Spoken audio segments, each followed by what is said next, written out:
I dare you to find an automaker that's not thinking about their plans for tomorrow today. This is the QX Inspiration Concept. It's a mid-size, high-performance, all-electrified SUV that hints at Infiniti's plans for the not-too-distant-anymore future.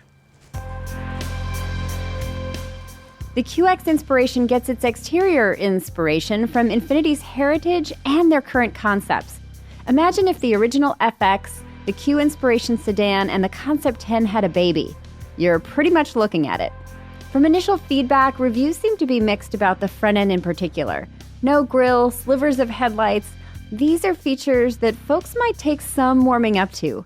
Certainly, the jury is still out for me on this space.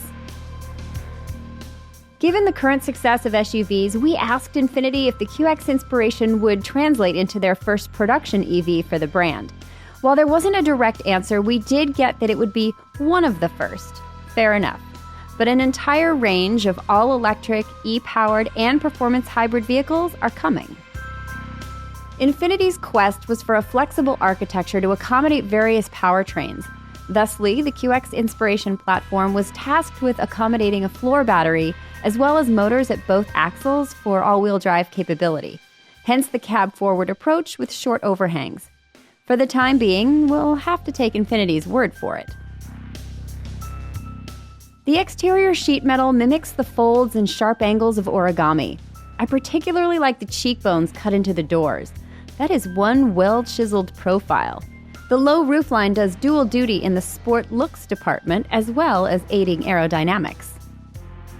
A design element featured throughout the QX Inspiration was inspired by a Japanese tatami mat. It's visible in the wheels, of course they're 22s, this is a concept car, the tires, the headlamps, and even pressed into the underside of the rear roof spoiler.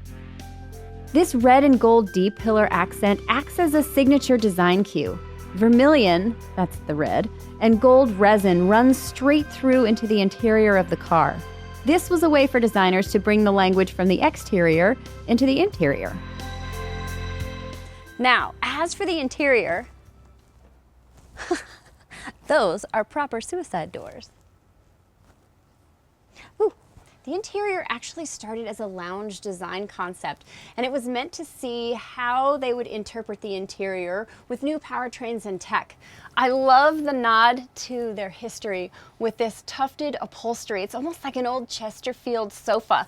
And look, there's a lamp here. That's so cool. Now, the center console actually starts in the rear of the cabin, and it's marble. As you move forward, it actually transitions into a high-tech resin and ends with one of the QX Inspiration's 7 touchscreens, including one in the steering wheel.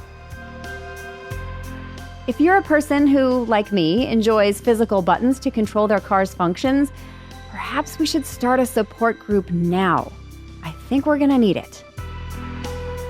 The pancake flat floor infers little interference from drive shafts or other traditional mechanical bits. Incidentally, that floor is lined with Alcantara suede inlaid with gold resin. And yes, that wood trim, it's real. The same tatami-lined exterior design pattern repeats throughout the interior as well. The louvered roof borrows from traditional Japanese architecture and affords the rear seat passengers quite a view. As futuristic as the design is, there is a distinct mid-century modern aesthetic inside the cabin. High-tech's future marries high-tech's past. Personally, I love it. Just add a center stack button or two and we'll be cool. Of course, this is just a concept car, and we could only wish that some of these features will make it into any production version, but the QX Inspiration has definitely inspired our imaginations about what's next.